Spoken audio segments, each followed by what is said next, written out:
Good evening, everyone. Welcome to the Ashoka Undergraduate Webinar Series, an interactive online platform designed to connect high school students to the Ashoka community. In this series, we aim to cover all topics related to Ashoka's undergraduate program. Our undergraduate counselors will guide you in understanding various aspects of the university, including academics, sciences, admissions, and financial aid, among other things. The recordings of our previous sessions are available on Ashoka's YouTube channel, the link for which will be provided in the chat box below.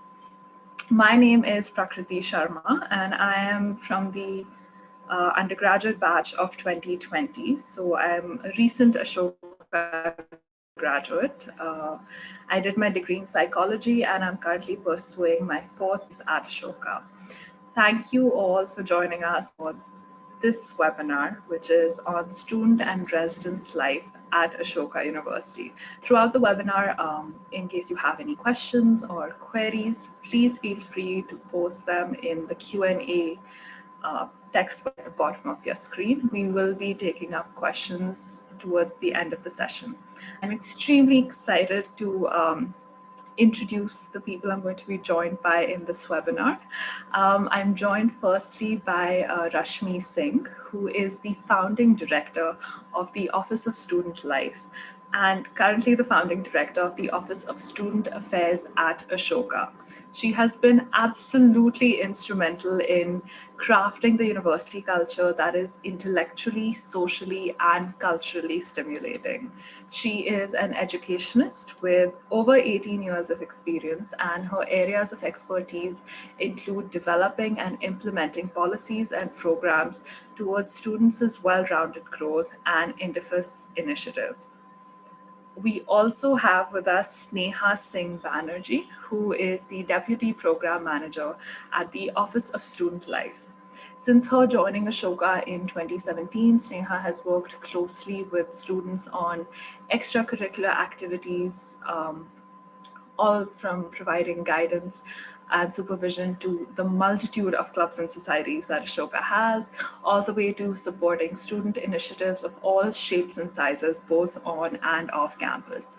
Her greatest area of interest is food and events, which she has adapted to her work in creating an enriching campus life experience for all Ashokan community members, which I can also attest for personally. Without further ado, let's get started. So we will open with Rashmi ma'am and Sneha walking us through the student affairs at Ashoka. And that's just for you to get a glimpse of what student life is really like when you're on campus. Over to you, Rashmi ma'am. Thank you so much, Prakriti. A very, very good evening, everyone. We're living in one of the most difficult and unprecedented times of our lives. We would have never imagined that we would witness a pandemic in our lifetime. So this is to hope and wish that you and your loved ones, your family, are doing very, very well and are staying safe. This evening, I have the pleasure of talking about one of the most crucial offices, one of the largest offices at Ashoka University, the Office of Student Affairs. And it gives me great pleasure to be introducing all the pillars of this big and large team of professionals working together. At Ashoka, the pursuit of academic excellence goes hand in hand with social, cultural, emotional, and ethical excellence. And in this context, given the context, the Office of Student Affairs assumes a very, very pivotal role.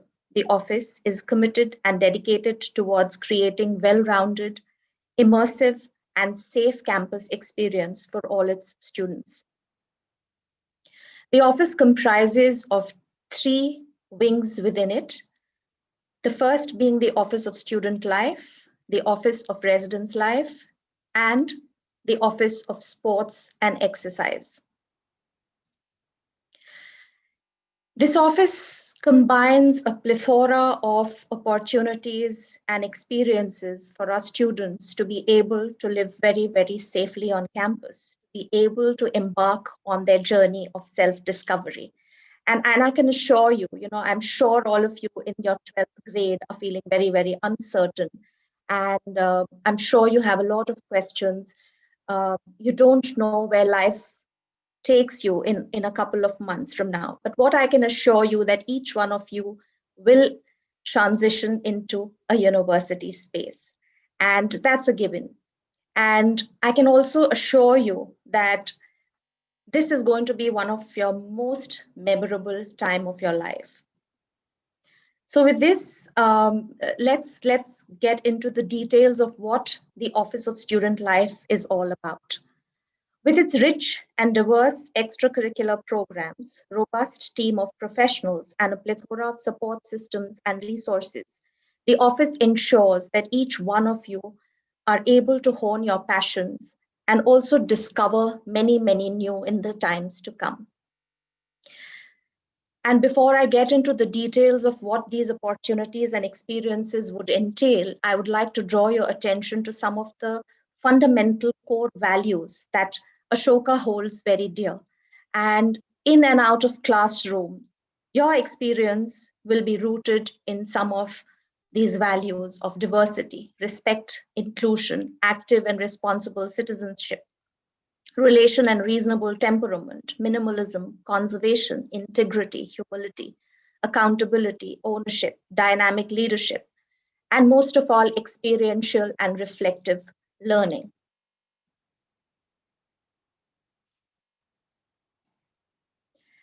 The Office of Student Life boasts of 40 clubs and 10 societies on campus.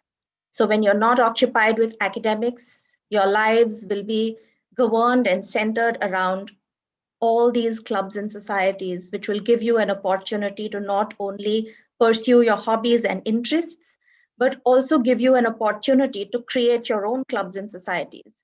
So while you will have a lot to participate in, you will also be the ones who will contribute to many, many new clubs and societies on campus. To give you a glimpse of what and the kind of clubs we have currently on campus, as you can see, it's a big list of around 50 clubs and societies. We have the performing arts clubs such as the Abhinaya or the Dance Society. We have Kirdar, the Theatre Society. We have Vistar, the Music Society. We have a lot of journalistic clubs.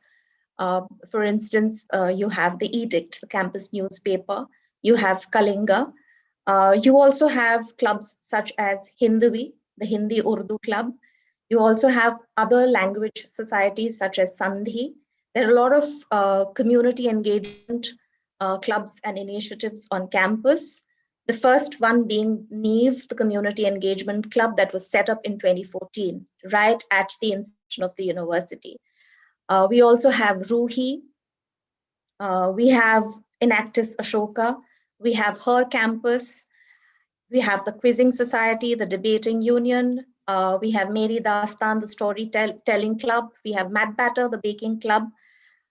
We have the Feminist Collective. We have the Northeast Collective. And as you can see, there's an endless list of clubs and societies which will offer a great deal of experiential opportunities. Opportunities to bond with your colleagues, make friends for life. Opportunities that would give you a glimpse into what it takes to start an organization of your own. Now, these clubs and societies are very, very well governed by a detailed mandate and a policy. And the idea is to help and assist each organization run by students, each club and society founded by students, with the right kind of support, including financial support, with mentoring from all the colleagues that work in the Office of Student Life. They bring in their own rich resources of knowledge and on-ground experience. Um, the idea is also to help students understand what it takes to run these experiential opportunities on campus.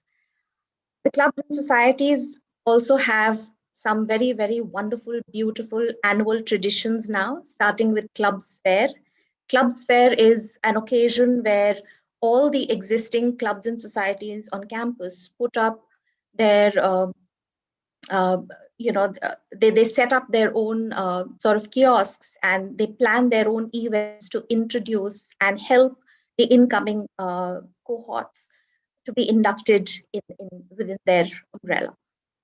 We also have Jashne-Jazba, which is a platform given to the new clubs and societies that get formed.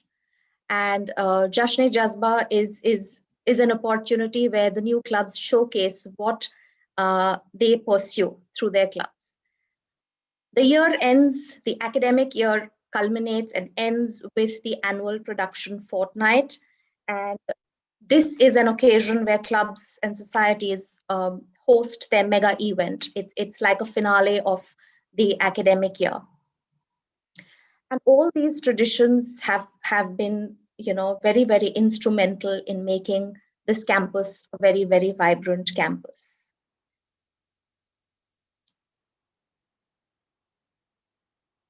Aside of the opportunity to form your own club or to become members of the existing clubs, you will have a plethora of opportunities to participate and learn through experiential opportunities that have been curated by the office itself. One of the most the loved and sought after programs being the Yellow Line Express, which is an initiative that was started in 2015 to enable Ashokans to travel in and out of campus, to venture into Delhi and its surroundings, to venture into Sonipat and experience some of the various traditions that the city and its surroundings had to offer in the form of arts, music, theatre, cuisine, monuments, and much more. We also have the Baithak series.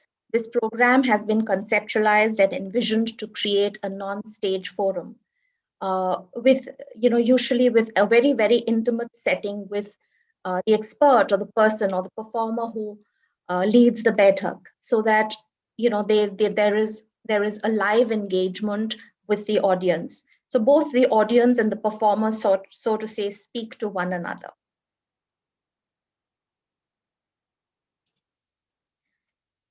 Ashoka has a beautiful tradition of hearts. And this is one way in which we connect with, the Haryanvi culture and its heritage and traditions. We bring in a lot of artisans and food vendors from around to showcase their products, to allow Ashokans and allow this community to sample the Haryanvi heritage and culture through various kinds of food stalls, uh, artisans and craftsmen putting their stalls up. So it's a very, very festive occasion for us on campus, full of vibrant colors, full of great food to sample, and again, of course, a great way to bond with each other. Through these years, we've also had the privilege of hosting, a lot of cultural performances and mega performances on campus. Some of our guests include Shovana Narayan, Pandit Vishwamohan Bhatt, the Duggar brothers, Sonam Kalra. We've had Shubha Mudgalji perform at Ashoka. We've had Vidya Shah with us. We've had Tijan Bai. We have had the Niazi brothers, the Manganyars from Rajasthan. Juma Khan and his troupe have performed. We've had Rabi Shergill. We've also had the Haryanvi storytelling tradition and the performers who have come and recited the Ragini. We've had our very own Professor Justin McCarthy perform. We've had Leela Samsonji perform at Ashoka. So again, this is an unending list, and we've had numerous occasions to expose our students both to the great traditions and some of the Sufi and the folk traditions and performances. We've also hosted a lot of lecture demonstrations and workshops, which give an opportunity for our students to sort of not just participate as audience, but also learn from some of the art forms, engage with some creative hands-on workshops. For instance, we've had workshops on uh, therapy through dance. We've had art workshops. We've had pottery workshops. So many such occasions that allow and that will allow our students to sort of dirty their hands with a lot of creative creations. These also include, a lot of workshops on environment, recycling, baking, survival cooking, photography, and even gardening.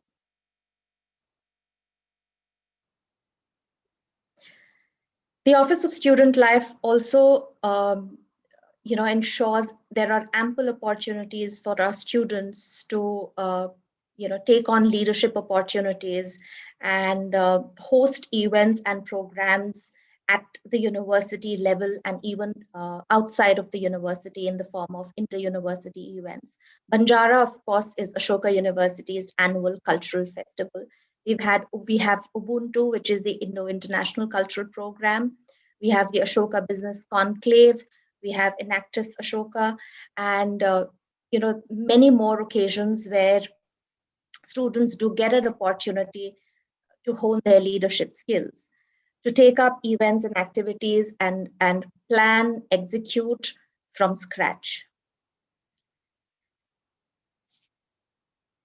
One of the other pillars of student affairs is the Office of Residence Life. And the Office of Residence Life works and strives towards creating a very, very diverse community, a shared community for our students. It works tirelessly through its professionals in terms of creating a very, very safe and vibrant residential experience.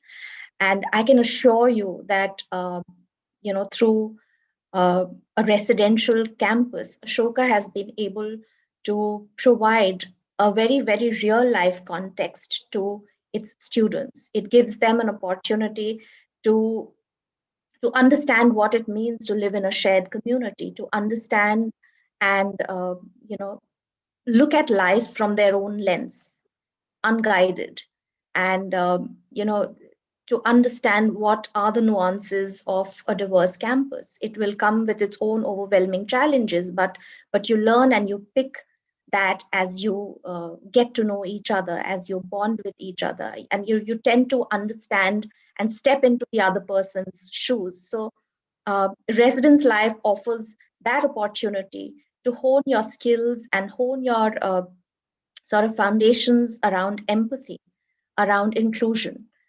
Um, we currently have 5 residence hall and almost 2,000 plus students living in these residence halls.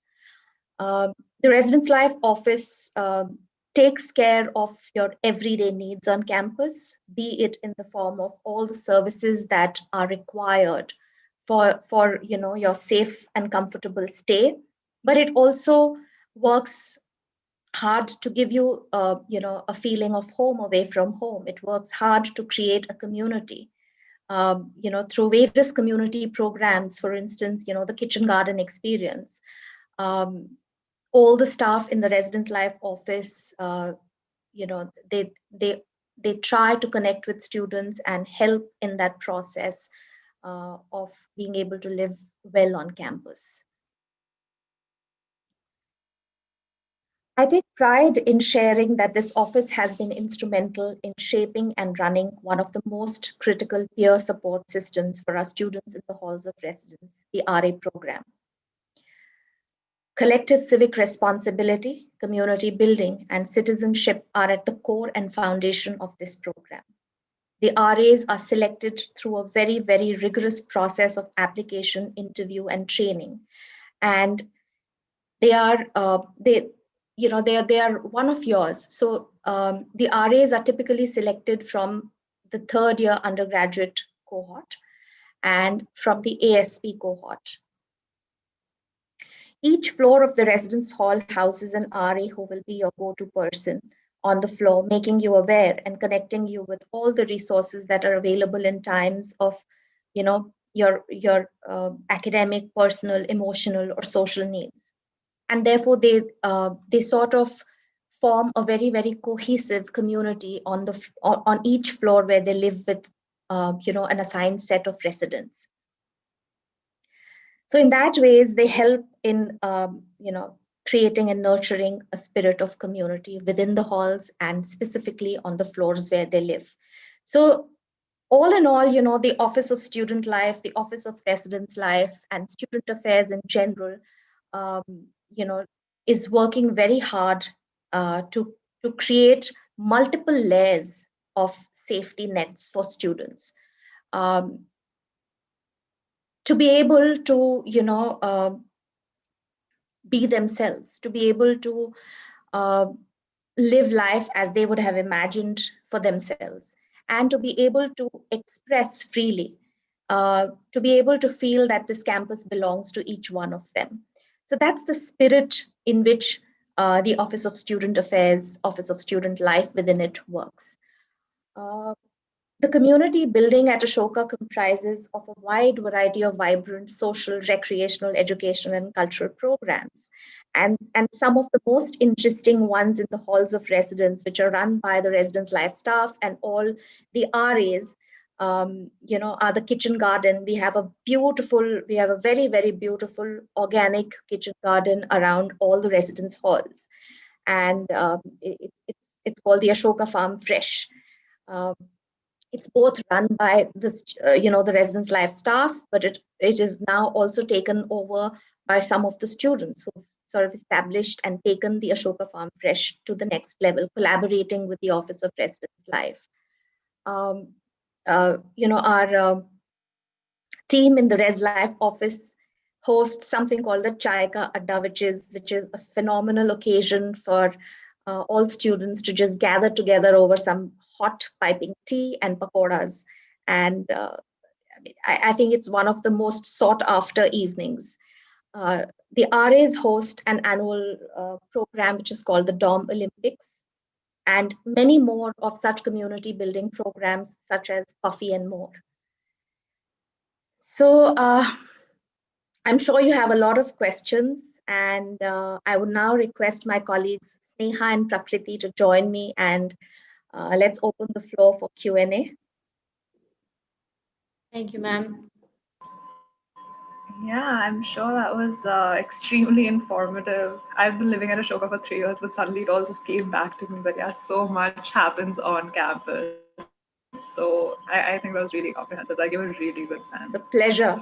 We we have a lot of questions coming in, so let's just kind of dive into it. Absolutely. And Sneha and Prakriti, feel free to take on questions. Of course, of course. For sure, for sure. Are students assigned hostel based on their year or admission? And I mean, in conjunction with it, do students from the same discipline live together in a hostel? Prakriti, I've lost you in between. Was I audible? Now you're audible. Yeah. Oh, I'm so sorry. Yeah. Oh, I'm so sorry. Are students assigned hostels based on their year or admission? And do students from the same discipline live together in a hostel? Yes. So before the start of the new academic year, there's a detailed, housing plan that's laid out, and the residence halls are not sort of fixed in that sense. They might change depending upon the student strength that we expect in that academic year. But cohorts do live together. So, the first year undergrads would be assigned a particular residence hall.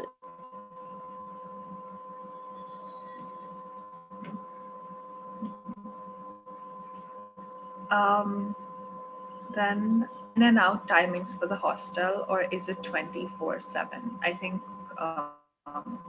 we can touch on cross access here as well. Are there audio problems from my end? Yes, there's a lag, Prakriti, so your Yeah. voice is breaking sometimes. Okay.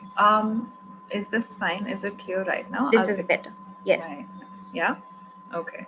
Are there in and out timings for the hostel, or is it 24/7? And I think we can touch on cross access here as well. Would you want to answer this, Prakriti? I was just going to suggest that. Um, so the hostels are gender. That means like you've got the men's residence and the women's residence. You are allowed to go in and out of each other's residences and rooms, but that's within like a stipulated period of time. So right now between 8:30 a.m. and 12:30 a.m. That's like the timing where you can kind of enter um, the residences of like the opposite gender. So that it's pretty flexible that way for sure. And within your own like gender, it's 24/7. This is a slightly technical question, but I think worth addressing. What's the difference between clubs and societies? Sneha, I guess you two should take this question up. Sure, ma'am. Yeah, it's a very interesting question, and every year we have to explain it. So, a club is an initiative that a student or a group of students propose or bring together that has one kind of vision and mission. And but however, societies have, I mean, the platform or the foundation, nature would be the same. However, there are different sort of wings under it that function as individual clubs. So, for example, we would have Hindvi, which is a Hindi Urdu club, which focuses on that. But on the other hand, we have Vistar, that has it's a society which under Vistar we have the Western choir, the Indian choir, so on and so forth. We have ABC, which has it's an Ashoka business consulting club, and under that we have various aspects like the business wing and the Ashoka women in business, as well as the Ashoka review. So a society has multiple clubs under it, whereas a club is an individual entity in itself. So that's the difference how it works. I think that was a fantastic explanation. Um, how many clubs and societies can a student be part of? And is it mandatory to be a part of a club or a society? As many as they want to, and it's not mandatory at all. It's not mandatory, and as many as you can handle being part, because I think if you want to be part, some clubs require, I mean, some clubs are open clubs, so you can go in and out when they're having their sessions. You can be part of it, that of that particular club, and not join in the next session. But some clubs require that you sign up. There are each club has its own way of inducting their members in. So there's no restriction on the limit of membership, how many you can take up membership, but there is a restriction on how many you can take up as leaders or be leads, and that is not more than two. I mean, that's what is suggested, that you do not, I mean, it is recommended, don't go beyond two, because of course, at the end of the day, you're at a university, you have your academic, responsibilities that also takes precedence. And I think this would be a good point to also touch upon the fact that all these clubs and societies are basically student led. So it's a student's kind of interest that has kind of led them to, make the society. So it's completely by the students for the students. So like we said, Sneha is there to kind of help you out if you want to do a large scale event or go for competitions, but largely it's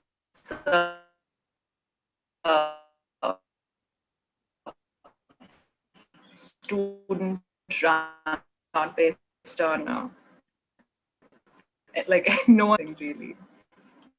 Yeah, I mean, I would just like to add, since we are coming to that, yes, it is a student-led, and it is initiated by the students or group of students. But like Rashmi ma'am shared in the beginning, the clubs and societies are, held as per a policy that is very robust and laid out, which the office makes sure, basis on which they function. Because while we want to encourage students to create and ideate and bring about variety and eclecticness to the campus culture, but there, of course, at the same, in a parallel way, there are administrative, necessities that club needs to, work around it. That's where the office is, to support and guide them. so that they, use those guidelines and those policies to function in a way that they don't get restricted in their ideation and creativity. However, being under the umbrella of an office vis-a-vis being under the umbrella of a university, that is a very formal setup.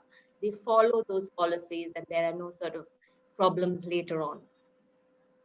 And, I think this goes a very, very long way in, understanding what it means to initiate an organization and run along with a team.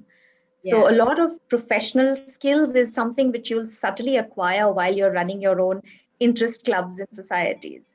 So Yeah, while it's so much fun together, it's also some of the finer points of, running organizations and how you would shape or mold yourself into becoming leaders for future, to understand what it means to take a team along, to understand what it means to create and drive a culture around a community. yeah, yeah. Yeah, definitely. On the topic of clubs and societies, I see several questions on what is the cultural competition like? So are there any on-campus competitions? What happens if you want to go outside for competitions? How does that really work? Should I take that, ma'am? Yes, please. In terms of, again, we have off campus, like you said, they're off campus inter-university interaction and engagement that students go through. This is done via the intercollegiate wing or the portfolio of the culture ministry that we have. And they help the students sign up for all sorts of, other fests that are happening, the Mood Indigo and, the Bits Bilani and all of that. And we have our teams, Kirdar and Vistar, and even now debating, our debating union is very much in the scene, the quizzing society. So they all have their, networks within the DU circuit or within the Sonipat circuit with the nearby institutions, as well as outstation. And they take part in that, they sign up for it. And there is, again, in the clubs and society policy, there is a section which provides that the office will support them in terms of probably sending them to these competitions. Those are, of course, in detail, we can get into it later.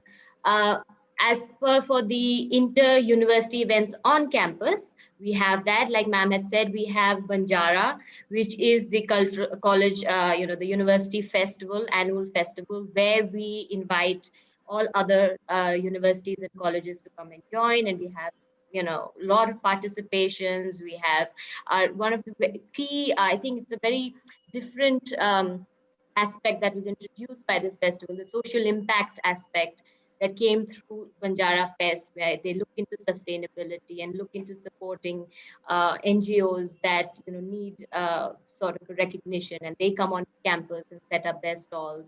We have the cultural performances, and we get guests and artists to come and perform. So that happens once a year on campus. So that's the inter-university event that we have.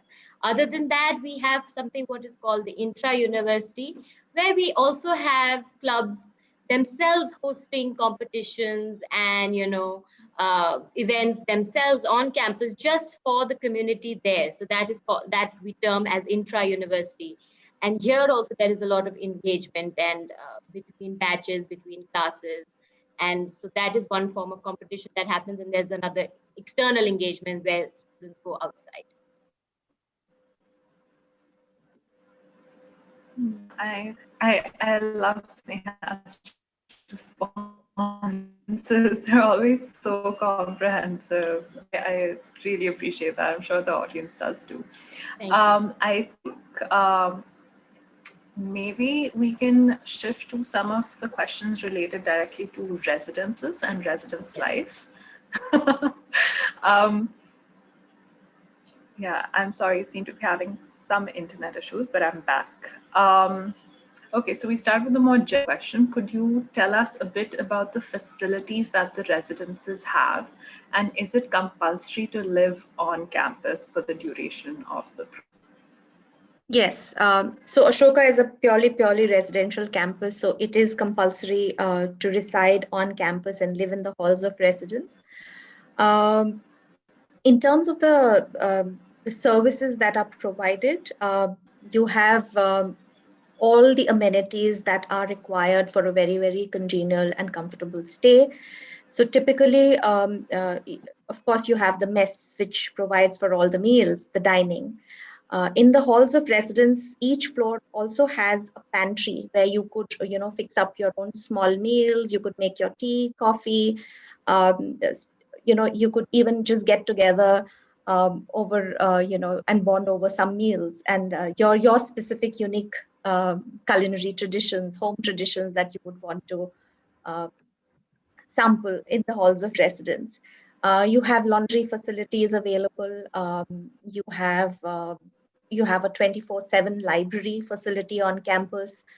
You also have the common rooms in each halls of residence where you could, watch television, just hang out, be with friends, and a lot of spaces which have been designed for your club initiatives. So you have the dance studio on campus, you have the music room, you also have an entire sports building, and in one of I'm sure in one of our next series of webinars we will specifically talk about sports and exercise, which is a very, very important and a huge sort of an aspect of the Office of Student Affairs. You also have washing machines. So you have all the daily amenities made available in the halls of residence. As I said, the pantry, you have washing machines installed. You have laundry facility. Um, there's power backup and heating and cooling.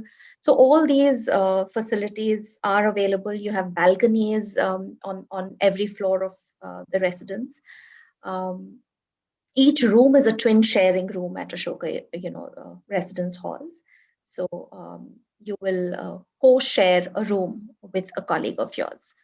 So yeah, I mean, all the basic facilities and amenities are made available. We also have an infirmary on campus that takes care of, all your sort of medical needs. And infirmary also has tie-ups with hospitals. So, I mean, there's a 24/7 ambulance service provided on campus. So all that will be essential for you to live very, very safely and be cared for is made available. Prakriti, if you wish to add, or Sneha, if you wish to add something that I Along with might have that, missed. I mean, since you touched upon that, we have a dining that runs. We also have other eateries. Yes. Very famous, of course. It's a cultural introduction. The dhaba, Prakriti will, agree with that. And we have the Nescafe, and then we have the chaos by the dining caterer, also chai shai, and we also have pizza, Chicago pizza. We have a South Indian eatery, and we have Rasananda that provides juices. So all of these little food outlets are there. Along with that, we have a stationery shop as well as a grocery shop, which is also where you can go and get basic groceries and toiletries and things like that you need. We also have a mail room where you can receive your couriers and posts and things like that you will require, and we get plenty of that. With going online now, it's the best thing. I think all students enjoy ordering, and we have Amazon visiting us very often. So And yeah, there's a tuck shop as well, which is for your daily needs. yeah.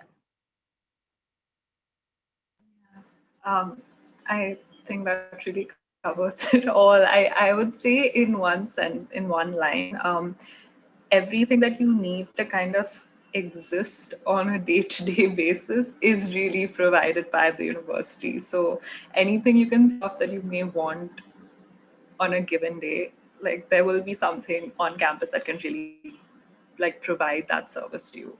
So that We way do it's have a salon also. extremely accessible. Definitely, yes. That too. And in times of specific health needs or dietary needs, the Office of Residence Life works very, very closely with the operations team to provide for those requests and to accommodate your special dietary requests on occasions like these.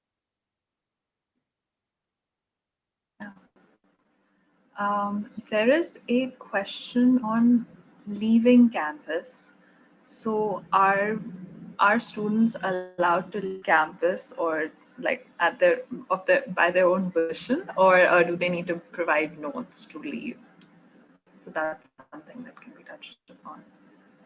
So for undergrad, for students to leave campus, the Office of Residence Life has been very, very mindful in terms of uh, creating option there.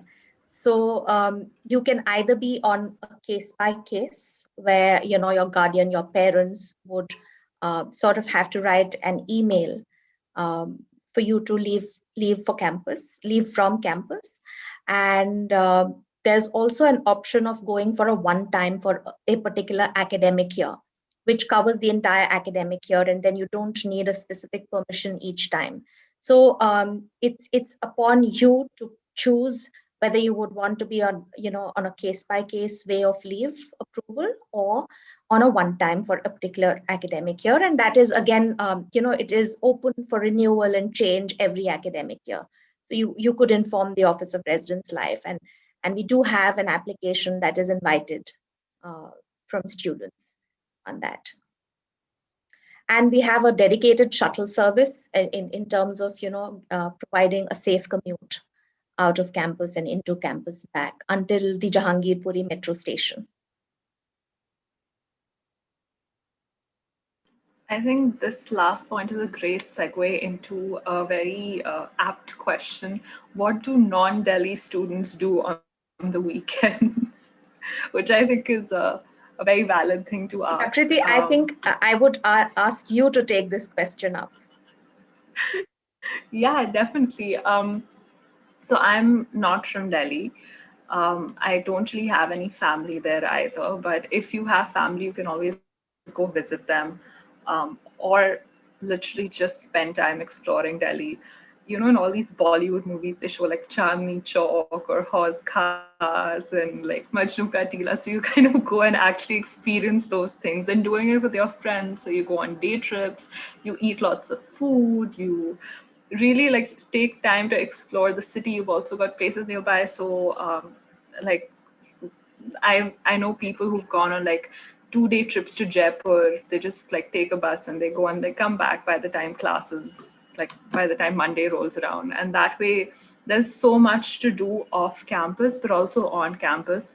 Like Rashmi ma'am mentioned, we've got like 2,000, 2,200 people. So things are always happening. Like clubs and societies are hosting events. You've got shows, you've got karaoke nights, you've got meetings, you also have to study, hopefully at some point in all of this. But there's really, really lots to do, lots to do. So there's never a dull moment unless you consciously kind of want to take a step back and be like, I need a break.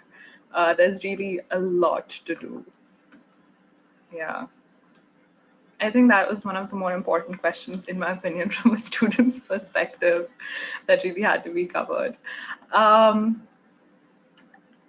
Another question that we have is on, we're getting actually a lot of questions on roommates.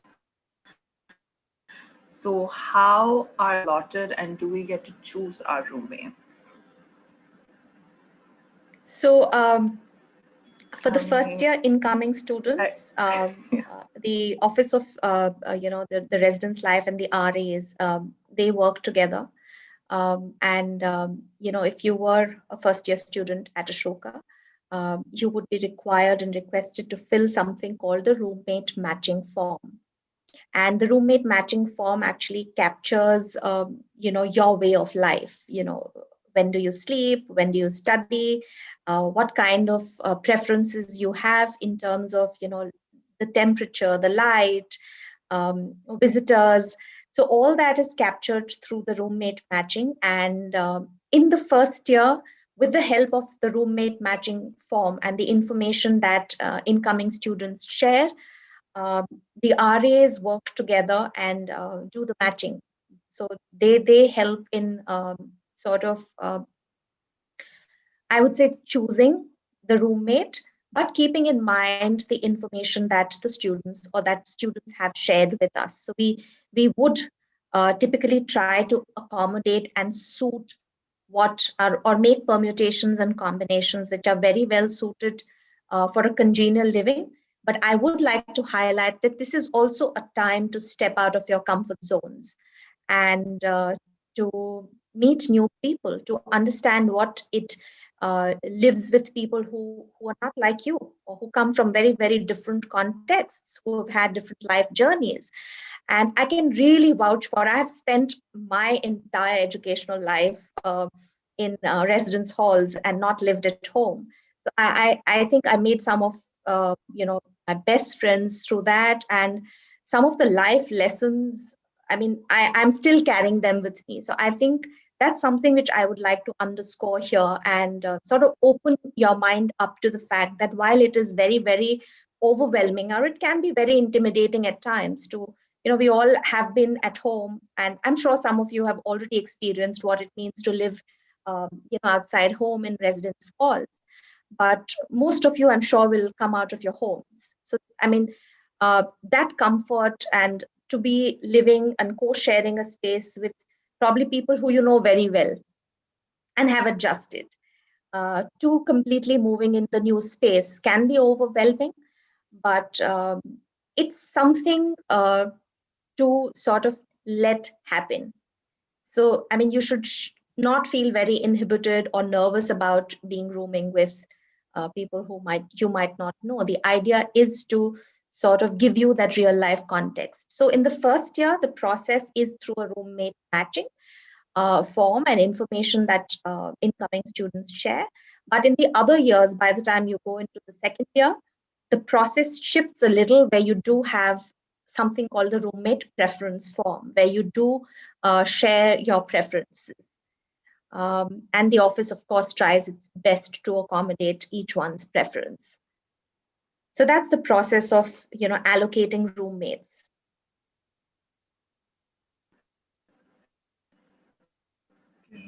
On that, actually slightly distinct from that, but also important to touch upon.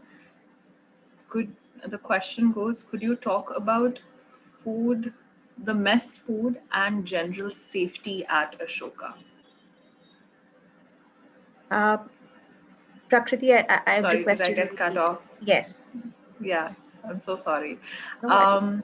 Could you talk about the mess food and general safety of the students at Ashoka? Sneha, would you like to take up the mess food, which you worked so closely with the dining? So yes, so we have the meal plan includes 7-day meals, 4 times a day. So that's breakfast, lunch, snacks, and dinner. Each week there is a new menu for the week that's shared campus wide. Uh, dining team does its best in sort of mixing it up with all sorts of foods. We might have chole bhature one day dal chawal, sabji, normal. The days we have paneer, everybody goes. And we also have very important, like non-veg served, a chicken or a mutton, a dish that would be served 3 times a week, either lunch or dinner. That's a choice. We have dessert also available. So the team is always, the caterers are always working to make it, mix it up. Other than that, what also includes part of the meal now is there's a kiosk where you can get these plated sort of meals, where you can order maybe a Chinese platter or a pasta or a pizza, but that's one time that you take. The other meal, the main dining is buffet style, so you can go and take, seconds. But this is a plated, so you'll have a Manchurian with noodles, or Manchurian with fried rice, or you have a pasta, or you have a baked dish, or you have pizza, and of course a plated. Maybe you just want a small amount of rajma chawal or a chole chawal, quick meal that you want to take.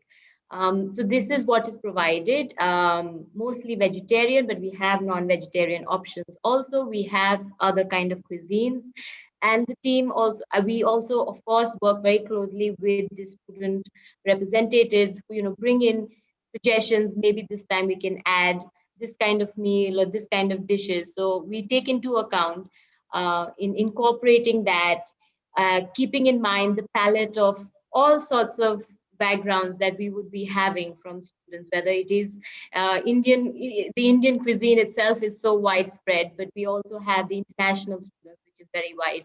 So all sorts of palettes that need to be catered to be considered. And like ma'am said earlier, that there are a lot of students who have dietary restrictions, or on a given day you don't want to have a heavy meal, so there is curd rice available, and you can just go take that and have that. So the dining works to cater to students with all sorts of needs that they want. And we have special meals, celebration happening, Diwali time, Holi time, Christmas. So a special meal is curated for that day. So that is what we cater to. On the Other safety bit, I would, I would like to actually draw your attention to the fact that Ashoka has very meticulously sort of planned and taken care of all aspects of your safety. So, be it physical safety, and as I said, it's a gated campus, and the team operations has its own system and network of security guards and staff and personnel on campus. Um, it's around the clock and very vigilant staff members there. Um, the buildings are also designed to plan the disaster management very, very well. So physical safety, the residence halls have their own exit and entry and exit plans. um, a particular reception where when you enter the building you have a very, very safe zone to sort of make an entry. So physical safety is very, very well managed. Along with that, of course, your emotional safety and well-being through a very dedicated Ashoka Center for Well-being. So we have counselors, a team of counselors led by the director, Dr. Arvinder Singh, who work tirelessly to be able to provide you the immediate support, and to be able to recommend you to expert support when there is any need.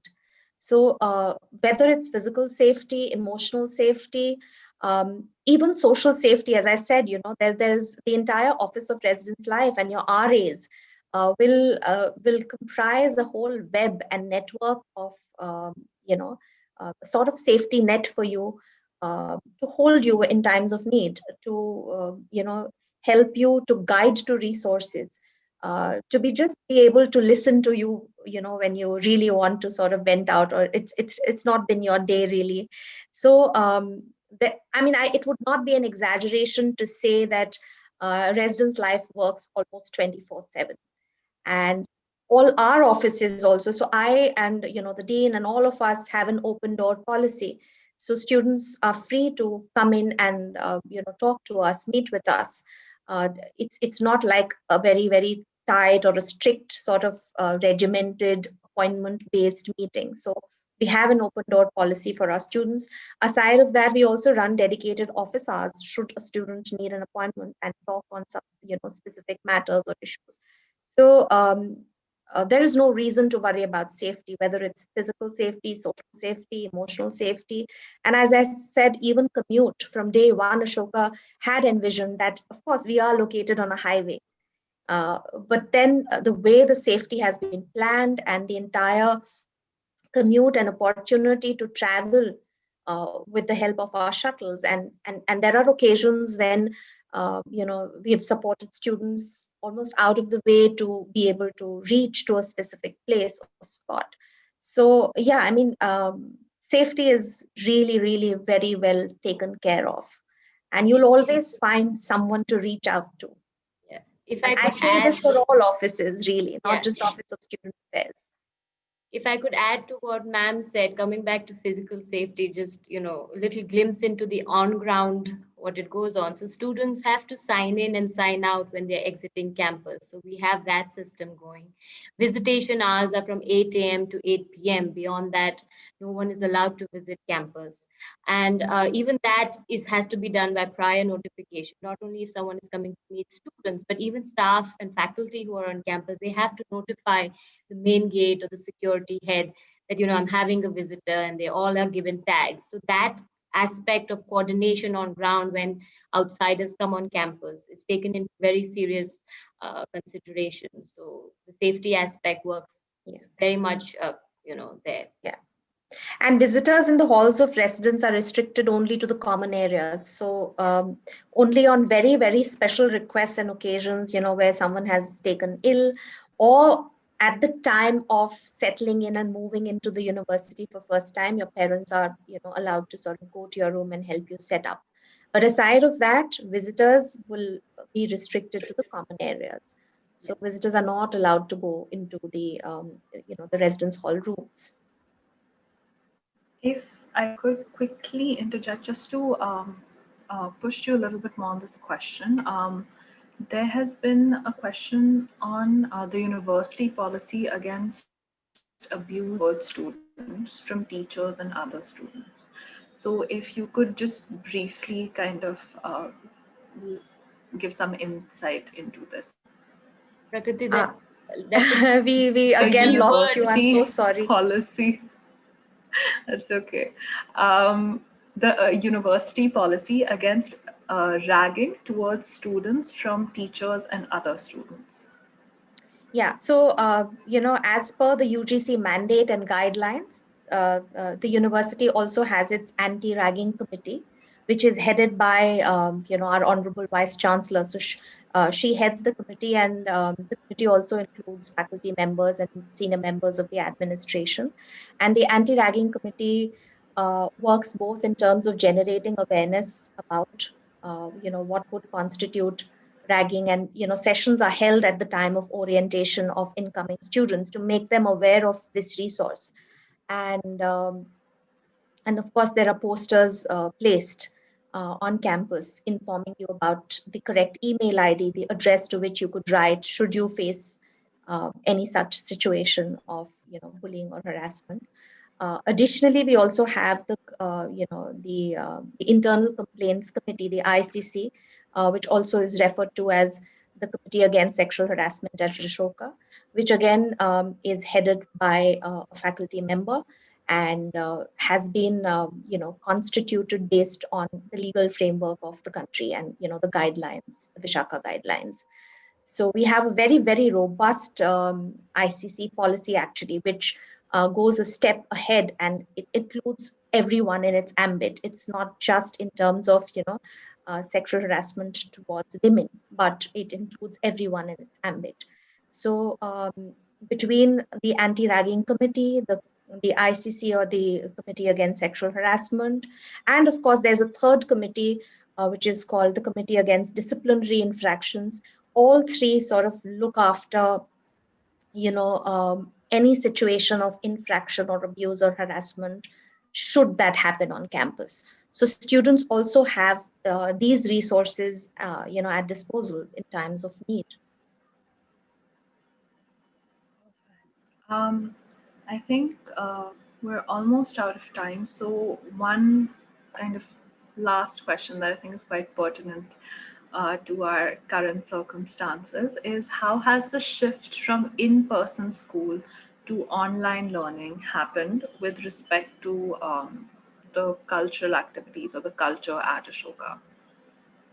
So again, I mean, Sneha, why don't you? I would actually pat our backs here and take a moment to really feel proud of all our colleagues and team members who were very swift in adjusting to the new normal.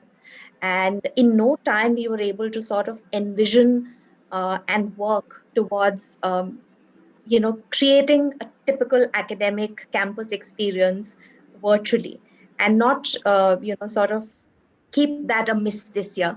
So we've really had all our annual traditions happen the way they happen. Our clubs and societies have been really functioning as they would. Of course, needless to mention the fact that being, engaging on campus and in person, it has is always so much better than engaging virtually. But at the same time, all our resources, all our support systems, all our engagement forums have worked the way they would have worked. And I would say, from right from the RA program to the Res Life team, to student life team members, to clubs and societies, everyone was very, very swift in innovating and in sort of not letting a break happen due to the pandemic and due to the forced circumstances of operating virtually. Yeah, I mean, I would say it's come with its challenges. We cannot deny that. And however, the challenge has been that it has sort of fueled this, energy that we need to do it and we will do it. And like ma'am said, that there was no break. We switched on and we prepared and we knew we were going online in August. And we had the orientation, which was online, and our the club's fair, Jashne Jaspa, has happened. And in fact, I would say that we had more participation this year than we would have on campus, because Dashte Jasba is a platform where it is compulsory for our new clubs to take part, and the existing clubs, if they want to, it's optional. But this year we had most of all our clubs, like nearly 40 clubs came together, and we had that whole schedule going on. It was very enriching. And we've settled into the network issues, how to handle switch from hotspot to the Wi-Fi. And so I mean, it's the resiliency of everyone in the community, from all officers, like ma'am said, and all students come together. Our students haven't stopped. Every day we want to do this, we want to do this, and we're like, okay, take a breath, take a breath. We have to manage screen time, and we have to all of that. Because our inboxes are always filled with events that are happening for the community, and not just by the student life, by other departments as well. And so it has been very enriching, very eye-opening, that it is possible, no matter what life throws at you. You sort of adapt and make something beautiful out of it. So it's been really good. Definitely. As a student, I can kind of attest to how good it's been. It You still get like emails about events happening. Everybody's kind of just doing their own thing the way they would if they were on campus. And I think that really shows the creativity that has and thought that's been put into streamlining everything onto an online platform. So really the culture, the Ashokan community definitely exists and persists Yeah. online in the online space. And On I guess that, this is to hold on or to this high energy is sort of letting us hold on to this this weight. We are eagerly waiting to hit back campus and get together and start our lives as it used to be on campus. And this is our way of sort of keeping the energy levels high and sort of not give up. So yeah, I mean, that has been commendable. And I would say the same goes for our faculty and all the academic work that has been happening online. Absolutely. I mean, here I would also like to just point out that, while we've adapted, ideated, created to, adapt to what would be the physical event into an online space, we've also adapted the how to handle the issues that will come along with it. Physical campus has different issues, and we have to deal with that. And online is an open, it's an open forum, and so there are different kind of challenges that come with it. And while creating, we could also adapt to understand the nature of issues that could come our way, foresee that and have that foresight that this can be something, and how to rectify it or how to control it. So whether it be the Zoom security, or policies, how to conduct ourselves on online clubs and societies policy, what will be applicable to them when they conduct an event, and what is the nature of the event. So even that goes a long way, because while it is okay to ideate and have this beautiful event in your mind, and you want to execute it, again, coming me being a very logistics kind of person, we know what goes on ground, to handle it. And right now our ground is the laptop, and how best to handle that. So we were able to do that, and that is, I think, amazing, because to be able to, suddenly I think we all have used our gray matter a lot in the last 7-8 months. Definitely. I think that's such a wonderful high to kind of end this session on. So thank you so much, Rashmi ma'am. Thank you, Sneha. I think that was a really fantastic and comprehensive session. And I'm sure it would have been useful and really helpful actually to all the students who are looking to apply to Ashoka for the undergraduate program. Thank you so much for joining It us was a for the pleasure, and webinar thank you, today. Prakriti. Thank you so Yes, much for thank being you there. so much. Thank you, Rashmi ma'am, and thank Thanks, you Sneha. to Of the team. course. It was really very, very, very nice. Great. To the audience, thank you all, of course, so much for attending. If you could take a minute to share your feedback with us, the link for the feedback form is shared in the chat box. So please do share that feedback with us. Our next session in the undergraduate webinar series is Careers After Ashoka. So questions on if you have any queries or you want to know more about the overview of the placements and the career opportunities that are available to students after graduating from Ashoka, this is the webinar for you. This is scheduled for next Friday, so a week from now, the 4th of December at 5 p.m. The registration link is provided in the chat box. And we would also like to take this opportunity to invite you for an exclusive webinar on why study economics at Ashoka with Professor Ratul Lakhar, who is the head of the economics department at Ashoka, as well as Professor Swagata Bhattacharjee, who is a professor of economics at Ashoka. This webinar will be happening on Tuesday, the coming Tuesday, in the chat box. So all the repository of information is right there.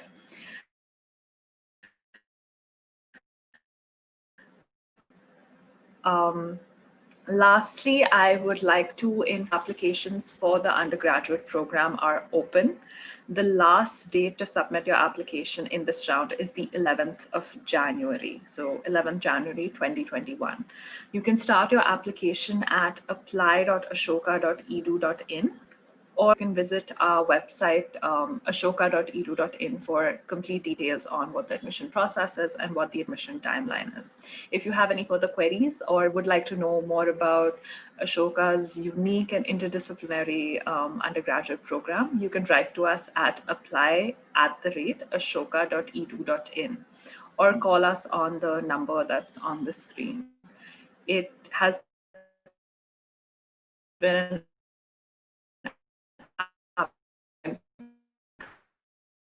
us as well as the panelists, and we will be seeing you next week at our career webinar. Thank you so much.